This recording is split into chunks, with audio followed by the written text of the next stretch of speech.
Bienvenue, merci d'être avec nous pour ce nouveau numéro mensuel de Reporter le Doc, un reportage long format de la rédaction de France 24. Depuis les attaques des terroristes islamistes perpétrées en janvier puis en novembre 2015, la société française s'interroge sur les moyens de lutter contre ce phénomène qui défie sa démocratie. Comment expliquer une telle dérive meurtrière? Quels en sont les rouages? Comment enrayer la radicalisation? L'État, la société ont-ils fait preuve de laxisme, de cécité face à un phénomène qui n'est pas récent? Dans ce document, vous allez découvrir l'analyse de tous ceux qui ont à traiter de cette question, de la ministre de la Justice jusqu'aux associations de prévention de la radicalisation, en passant par des imams qui prônent un islam de France. Mais après des mois d'enquête, la réalisatrice Clarisse Feltin a aussi réussi à rencontrer des djihadistes repentis de retour de Syrie. Leurs témoignages sont extrêmement rares par peur de représailles. Ils s'appellent Sami, Sarah, Mehdi ou Anna et tous racontent la réalité de ce totalitarisme instauré par l'organisation de l'État islamique et qui a fait de la France une de ses principales cibles. Djihad, le défi français, c'est notre nouveau numéro de Reporter le Doc sur France 24.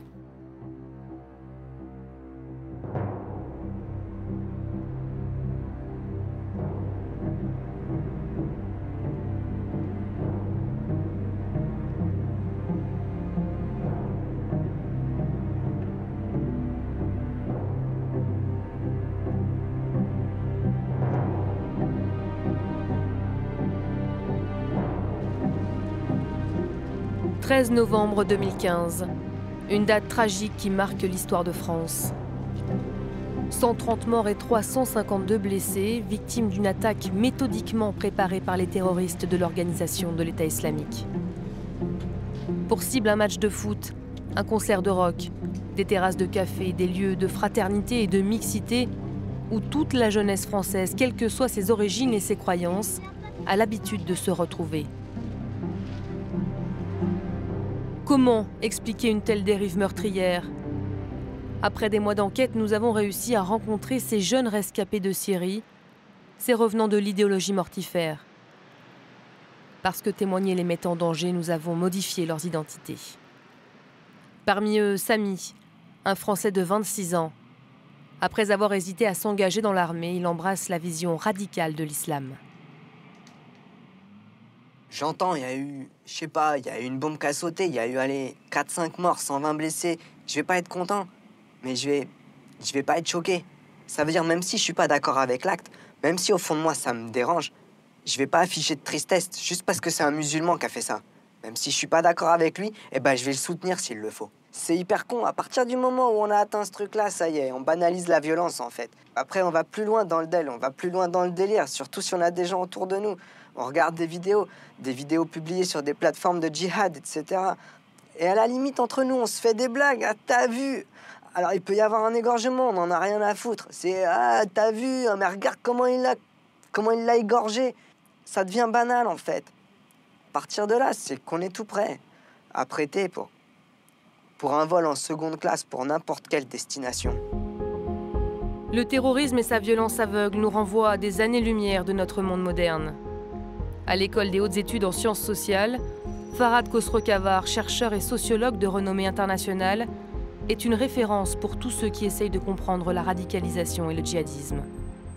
Tuer au nom du djihad, c'est une vision qu'on ne comprend pas parce que ça veut dire au nom du religieux, alors qu'on est dans des sociétés hyper sécularisées, dans des sociétés où on pense que la société est suffisamment adulte pour s'autogérer. On n'a pas besoin de Dieu pour gérer la société. Abdelali Mamoun est l'un des rares imams à prêcher un islam républicain. Chaque samedi matin, ce théologien répond aux questions des auditeurs de l'émission « L'islam au présent » pour contrecarrer les idées extrémistes. Bonjour Imam Abdelali. Bonjour Philippe, bonjour à toutes et à tous, assalamu alaikum wa rahmatullahi wa barakatuh, et bien sûr un bon week-end à tous. Le terrorisme n'a pas commencé avec les attentats, il a commencé en amont, quand on a laissé faire de manière anarchique dans des lieux de culte, sur Internet, des endoctrinements. On a laissé des jeunes être complètement conditionnés, complètement, on va dire, contaminés par des idéaux qui sont dont l'interprétation émane bien sûr de nos préceptes, de nos sources de l'islam, nos références scripturaires, que sont le Coran et la tradition prophétique. Des dizaines et des dizaines de mosquées sont aujourd'hui gérées par des individus qui ont pour idéologie des idées extrémistes totalement incompatibles avec les valeurs républicaines. Je m'insurge contre l'ingérence algérienne en France, ou marocaine, ou turque, ou africaine, ou je ne sais quoi. Dans nos mosquées aujourd'hui, il y a des imams qui sont exportés de ces pays-là, qui n'ont pas du tout la mentalité française, qui connaissent rien de la culture française, ni même des lois françaises, et qui sont censés encadrer nos fidèles, nos jeunes. Aux armes, citoyens, formez vos bataillons, marchons, marchons, qu'un sang impur abreuve nos sillons. Allahu Akbar! Vive la France! Vive la République! Tout comme l'imam Abdelali Mamoun, Dounia Bouzar, anthropologue, a dénoncé pendant des années la progression de la radicalisation. Dounia est l'une des premières en France à avoir réagi au départ des jeunes pour la Syrie. Dit à ma mère, c'est un projet totalitaire, au sens où on peut le définir, c'est-à-dire c'est au service d'une idéologie qui serait d'exterminer tous ceux qui ne détiennent pas cette fameuse vérité. Et en même temps, on a l'utilisation de l'islam, qui est quand même très forte, qui reprend des normes partagées par l'ensemble des musulmans. Donc on a une espèce de mélange des genres qu'on n'a jamais connus, et avec l'utilisation de la technique d'Internet virtuel qui permet de multiplier tout dans le temps et dans l'espace. Si on ne fait pas une analyse complexe de l'embrigadement, on ne peut pas lutter. Si on n'a pas le bon diagnostic, on ne peut pas trouver le bon remède. En France, plus de 11 700 personnes sont recensées pour leur implication dans le conflit syrien. Elles sont suivies grâce à des dispositifs déployés à l'échelon local par les préfectures. Des cellules de prévention de la radicalisation centralisent toutes les informations qui remontent grâce au numéro vert, à la police et à l'éducation nationale. Nous avons pu assister exceptionnellement à l'une de ces réunions qui regroupe les acteurs institutionnels et associatifs du département. Nouveau signalement qui nous est transmis par la cellule nationale. Il y a une personne qui se désintéresse de son projet professionnel dans lequel il s'investissait avec sa sœur, qui ne veut plus travailler car elle estime que l'argent est sale, qui évoque la théorie du complot pour divers attentats commis récemment, invoque Mohamed Merah, qui passe des nuits sur des sites internet. Donc une situation qui, en effet, semble inquiétante. Cette situation qui, pour l'instant, relève d'une évaluation de la police est en cours d'évaluation par les services de renseignement et pas de mesures sociales imaginées pour l'instant, en tout cas. Rien de particulier pour vous? Non, rien de particulier. Là, c'est un signalement qui émane du terrain. Elle signale... Cette réunion n'est que la surface émergée de la lutte antiterroriste. Une cellule regroupant tous les services policiers spécialisés enquête jour et nuit dans le plus grand secret. Sur le terrain, les forces de l'ordre travaillent avec tout un réseau d'informateurs. Le major Vasseur est à la recherche de ce qu'on appelle les signaux faibles. On essaie surtout de se renseigner au niveau des écoles, au niveau des mosquées, au niveau de la population. On a des contacts parmi les cités. Et automatiquement, nous, on rencontre à notre hiérarchie, on avise les autorités compétentes et on fait part de ça. Qu'est-ce qui te fait dire qu'elle voulait partir en Syrie? Tu l'as entendu dire? Non? Elle me l'a confirmé, elle m'a dit qu'elle voulait partir. Là, je sais pas, en ce moment, je la vois pas. Est-ce qu'elle est partie? Est-ce qu'elle est pas partie? Je sais pas du tout où elle est. C'est bizarre, je sais pas du tout où elle est. Je sais pas. Qu'est-ce qu'elle tenait d'autre comme propos? Elle tenait des propos anti-républicains. Qu'est-ce qu'elle te disait de particulier? Mais elle m'a dit qu'elle voulait rejoindre le truc, là, le groupe islamique. Le djihad, pour participer, pour participer, quoi. D'accord. Pour participer à tout ça. Ok. Bon, bah écoute, je te remercie. Si tu as d'autres informations comme ça, surtout, t'hésites pas, tu m'appelles tout de suite. Je pense qu'il y a beaucoup de gens qui sont dans la délinquance ou des voyous, qui vont pas tirer sur les gens. Tout le monde n'est pas des tueurs. Hein. Je pense que pour en arriver là, je pense qu'ils sont quand même des gens qui sont très très fragiles psychologiquement. Hein. Et comme s'ils étaient manipulés par un gourou, en fait, ça me fait la même impression. Hein. Daesh leur propose quoi? Ça leur propose comme une sorte de rituel de passage de l'adolescence à l'âge adulte, moyennant l'héroïsme, la guerre, l'affrontement de la mort et tout ce qui fait que on peut sortir d'une quotidienneté perçue comme étant morose par une grande partie des classes moyennes. Dans le cas des classes populaires, dans le cas des jeunes exclus, évidemment, les choses sont totalement différentes.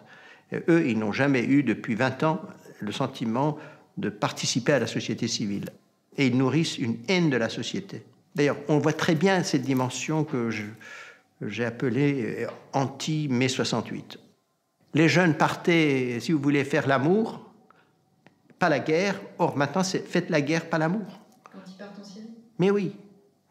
D'autre part, ils partaient en Afghanistan, au Katmandou, pour fumer, pour faire la fête, etc. Or, maintenant, ce n'est plus la fête, c'est la guerre. La fête dans la guerre, oui, mais en même temps, la guerre et la violence extrême. Et puis ces jeunes, surtout des quartiers populaires, des banlieues, ils étaient jugés, souvent jugés et condamnés en prison. Et bien maintenant, ils jugent. Et ils condamnent cette société comme étant hérétique, comme étant non-croyante, comme étant mécréante, et par conséquent autorisant des formes de violence inouïes contre le citoyen lambda. Missionnée par le ministère de l'Intérieur, Dounia et son équipe ont mis au point une méthode de désembrigadement. Elle a permis d'empêcher le départ de plus de 200 jeunes. Ils s'occupent aussi des rescapés de Syrie. Sarah, 20 ans, étudiante en médecine, croyait pouvoir vivre sa foi chez Daesh. Retenue dans des conditions inhumaines, Sarah refuse de se marier à un djihadiste français. Il m'a dit, je vais te ramener chez des sœurs qui vont te parler, qui vont t'apprendre la Hakrida, qui vont t'apprendre la vérité, voilà, donc, hein. Qui vont t'apprendre le din, la religion, tout ça. Elle me dit, pourquoi t'es venue ici? Je lui dis, pour émigrer, c'est ça le but premier, c'est satisfaire Dieu, c'est pas satisfaire un homme. Alors il y en a une qui me sortait espionne du Mossad, une autre était espionne envoyée du Liban. J'ai eu le droit à être espionne de beaucoup de pays. Hein. Donc là, je commence à me dire, wow, là, en fait, ça rigole plus. Donc je les supplie, je me mets à pleurer, j'ai un flingue sur moi. Elles m'ont mise toute nue parce que j'avais une serviette sur moi, je sortais de la douche. Elles m'ont enlevée parce qu'elles m'ont mis un coton-tige dans le vagin pour voir si j'avais pas un micro dans le vagin. Je me sentais humiliée. Il y en a une qui a pris 10 secondes conscience, du genre, elle a dit, vous imaginez les filles, si c'est pas vrai qu'on lui fait vivre tout ça pour rien? Mais 10 secondes ça a duré, donc je commençais à avoir un espoir. Ah merci, c'est bon, elle commence à y voir clair. Non, mais de toute façon, même si c'est pour rien, elle recommence. Même si c'est pour rien, ce sera une épreuve d'Allah pour elle. Mais il y en a même une qui dit, franchement, les filles, si c'est une espionne, je demande direct à Dawala de la battre. Je fais une vidéo, je la bats.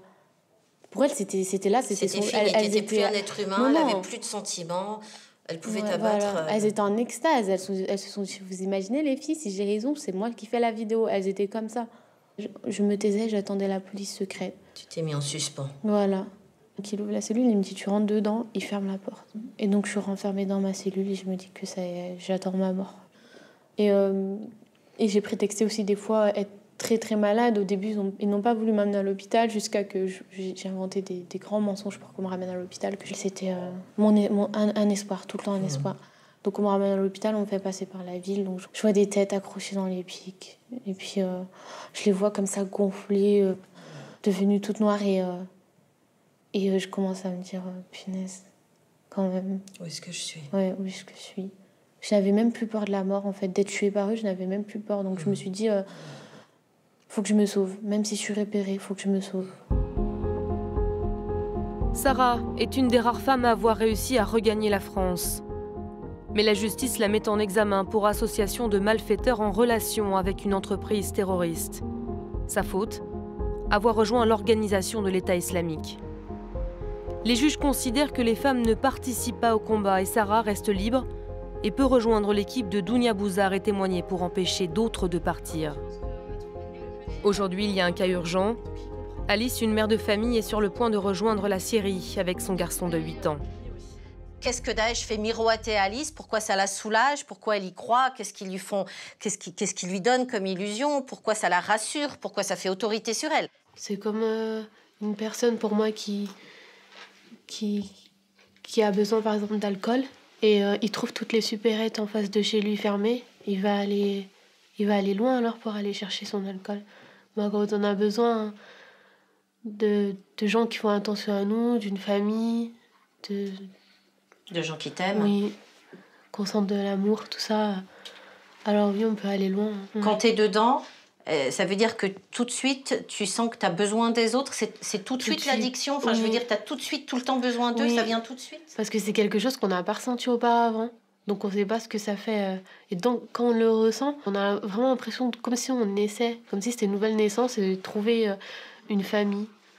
Carrément. Ouais. Une nouvelle naissance. Une nouvelle naissance, une Ouais. nouvelle famille. C'est fort ce que tu dis.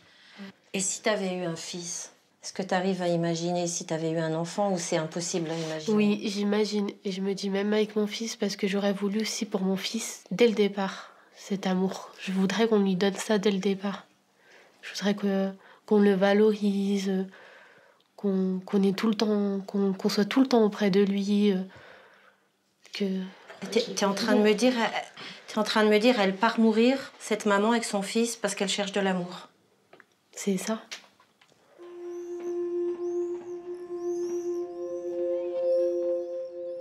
Pour une Alice qui est toujours en France, combien d'autres tombent dans le piège des rabatteurs? À la frontière côté turc, Nourdine, un Suisse d'origine marocaine, est à la recherche de son frère qui a été embrigadé par l'organisation de l'État islamique. Conscient que son frère n'est pas un cas isolé, il a décidé de rester pour sauver d'autres vies. Effectivement, je connais beaucoup de Français qui veulent revenir et qui ont fait l'erreur d'aller en Syrie. Ils me contactent par des moyens de communication privés et cryptés en me disant c'est comment là-bas. Et en me disant comment ils se sont fait avoir, comment ils se sont fait embrigader. Et comment l'image qu'on leur a montrée sur ce sujet-là, sur le terrain, c'est pas comme ça. Ça, c'est vraiment un État comme Hitler, comme les nazis en fait. Toute personne qui n'est pas comme ils veulent, dans le cadre robotique de ce qu'ils veulent, est pas bon. Même si c'est pas un espion, même si c'est pas prouvé que c'est un espion. Tant que t'es pas exactement comme ils veulent, un bon embrigadé, esclave comme ils veulent et comme ils souhaitent, t'es pas bon. Ils vont te mettre en prison, ils vont te séparer de tes amis, ils vont t'enlever ton téléphone, ils vont faire ça. C'est vraiment une secte où est-ce que tu rentres et tu peux pas sortir. Leur porte-parole officiel, El Radnani, il a dit celui qui veut quitter, tirez-lui une balle dans la tête. C'est clair. L'État islamique, qu'est-ce qu'ils ont à cacher s'ils refusent que les gens ressortent? Je fais ça parce que c'est un devoir collectif, en tant que musulman. Et aussi pour sauver des vies, parce qu'il y a des gens qui meurent là-dedans. Nourdine est en contact avec Anna, une jeune Française qui veut fuir Raqqa, la capitale de Daesh.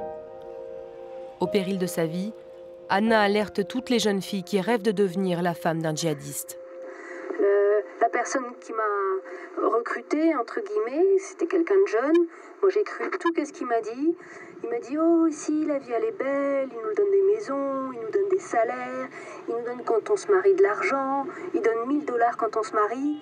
On achète tout ce qu'on veut dans la maison. Après, on paye pas de loyer. La vie, elle est trop belle. La vie, elle est trop belle. La vie, elle est trop belle. » Au final, moi, je me suis retrouvée mariée pendant 3 jours et on m'a divorcée. Après, je me suis retrouvée dans des galères atroces. Il faut savoir que la plupart des hommes qui sont ici, soit ils divorcent leurs femmes avec lesquelles ils sont venus d'ici, soit ils se marient juste parce qu'ils ont besoin de se marier et ils prennent 2, 3, 4 femmes, voire même des esclaves. La vie, elle devient très très dure. Personnellement, j'ai fait la plus grosse bêtise de ma vie en venant ici et j'espère que beaucoup vont pas reproduire ce qu'on a fait. Il faut savoir qu'on est beaucoup, on est très nombreux ici à vouloir rentrer et personne n'y arrive. On n'a pas le droit, on est surveillés, les villes sont surveillées, les routes sont contrôlées et si on veut sortir, ça nous apporte que des problèmes.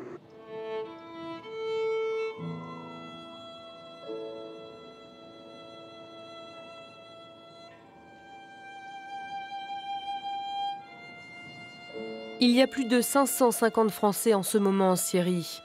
Ce sont les plus nombreux en Europe à répondre à l'appel de l'organisation de l'État islamique. Et ceux qui reviennent en France prennent le chemin de la prison. Les autorités françaises ont peur qu'ils soient missionnés pour commettre des attentats. Mehdi, français de 21 ans, a rejoint en 2013 le front Al-Nosra. Sur place, il n'a pas supporté la guerre et la barbarie contre les femmes et les enfants. Aujourd'hui, il attend son jugement. Il risque 10 ans de prison. Comme d'autres repentis, il partage sa cellule avec un détenu très radicalisé. Ouais, j'ai dit à l'administration pénitentiaire que j'étais pas quelqu'un de dangereux.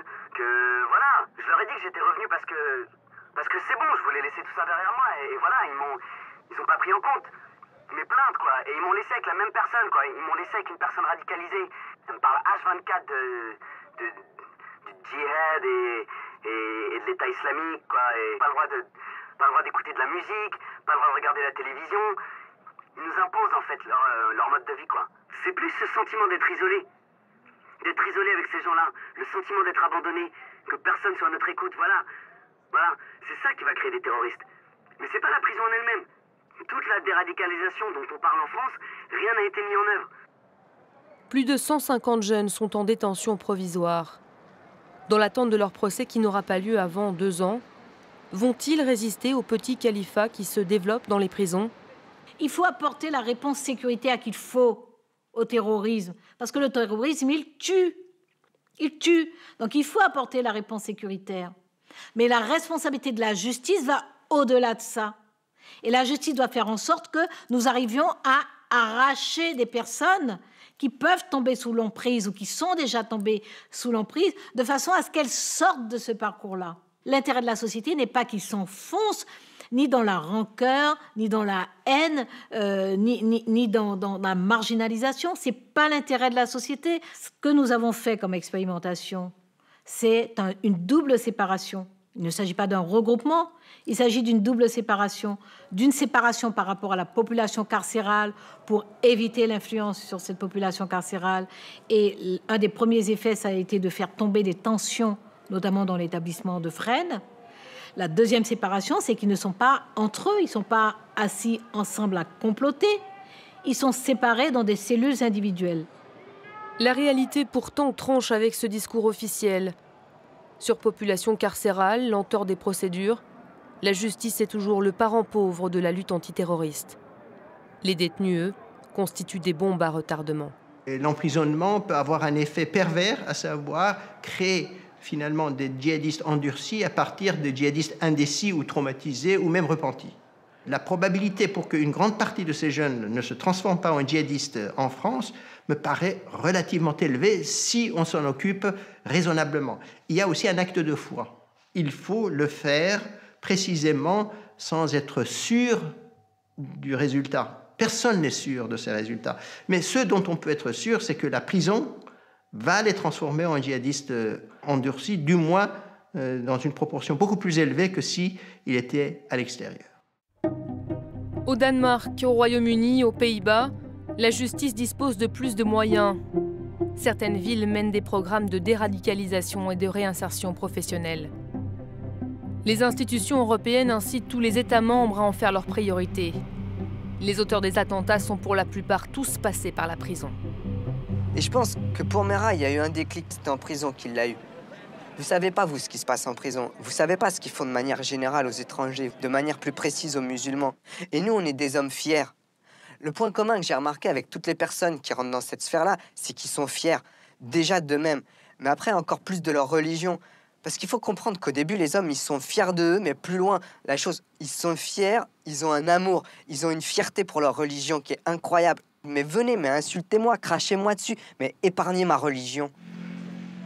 À la menace de terroristes solitaires comme Mohamed Merah, s'ajoute désormais celle de groupes entraînés en Syrie et missionnés pour frapper sur le territoire français.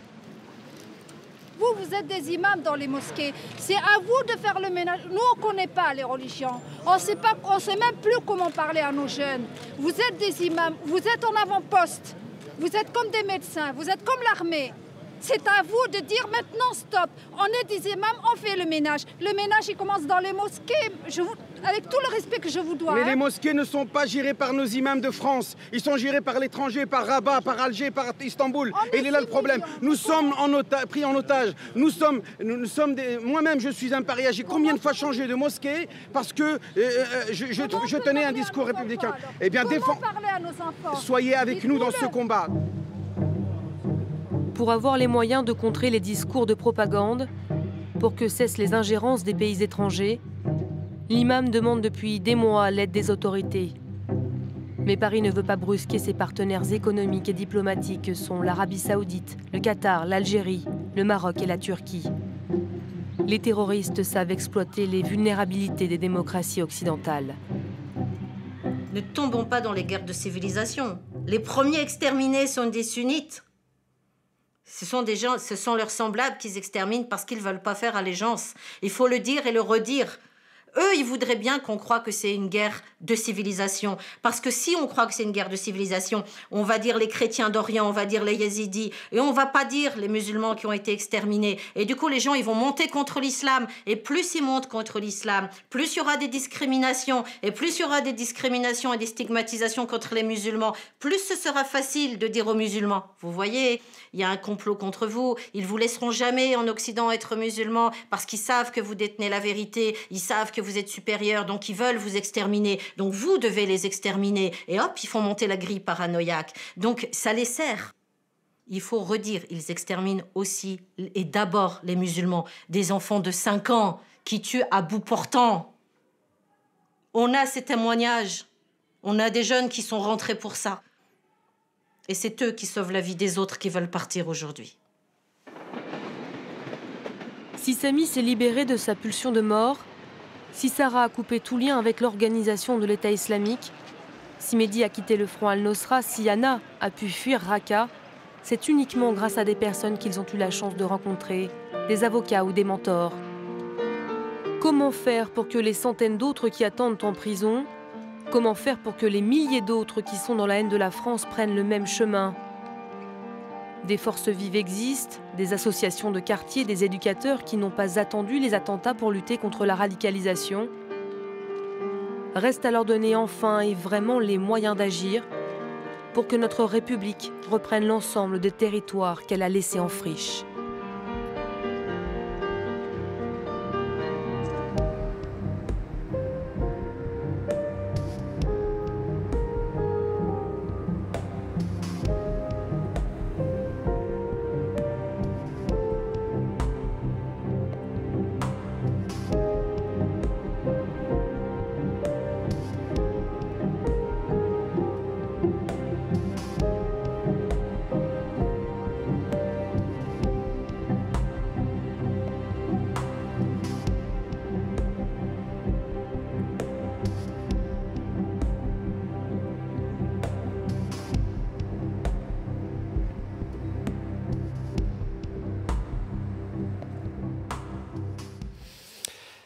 Djihad, le défi français. Voilà donc pour ce document, cette enquête signée Clarisse Feltin. Merci de nous avoir suivis. On se retrouve dans un mois pour un nouveau numéro de Reporter le Doc. Et comme d'habitude, depuis bientôt 10 ans maintenant, dès la semaine prochaine pour Reporter sur France 24.